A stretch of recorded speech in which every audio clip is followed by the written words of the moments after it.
Всем привет! Это будет демонстрация такого кронштейна для телевизоров или мониторов, как AVA Mount, AVA 811 модель.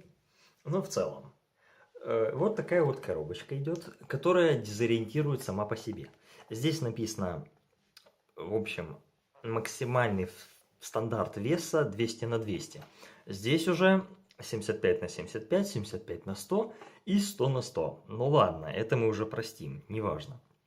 А говорится, что здесь 20 килограмм веса. Хорошо.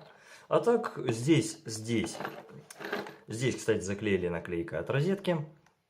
Там точно такая же картинка. Здесь тоже такая картинка. Ну, ладно, бывает. В общем, со всех сторон одна и та же картинка.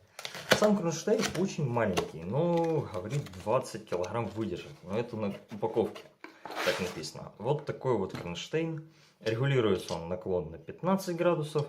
Влево-вправо на 45 градусов. Вот.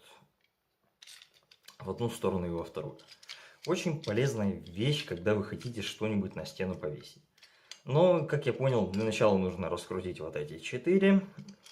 Раскрутить вот это, чтобы конкретно снять это. Подцепить это на монитор, вот эту часть. Эту на стену. А потом уже с помощью гаечного ключа с двух сторон спокойно закрутить. Но это единственный метод, который я понял, с этим можно сделать. В комплекте, кстати, все это идет. Вот, комплектик у нас такой вот небольшой. Из 4 дюбелей. 4, грубо говоря, болтовых, ну это болты по факту. 4 болтов, которые вкручиваются в стену. Потом 4 винта под формат как раз 75 для маленьких, и вот чуть побольше для формата 100, конкретно вот. Также тут идет бумажка, кажется, с возможными исходами или шагами для монтажа. Шаг первый. Вы размечаете на стене, куда вы хотите поставить ваш монитор. Второе. Вы делаете отверстие в стене, чтобы повесить ваш монитор. Третье. Вы таки прикручиваете, но на картинке ничего не понятно. Сойдет. Хорошо. Шаг четвертый. Надели на телевизор, надели на стену. И потом уже, как я говорил, и цепляете. Плюс здесь немного не та информация, что даже на коробке. Короче, дело тут такое. Здесь указана модель вроде бы 811, как и указано было. Но диагональ от 14 до 23, угол наклона совпадает, плюс угол поворота почему-то 20, хотя на сайте 45. Ну, в общем, бумажка это просто А4 оторванный. Это, ладно, сочтемся, что это нормально. Что же еще? Ну и максимальный вес тут отличается тоже 15 килограмм.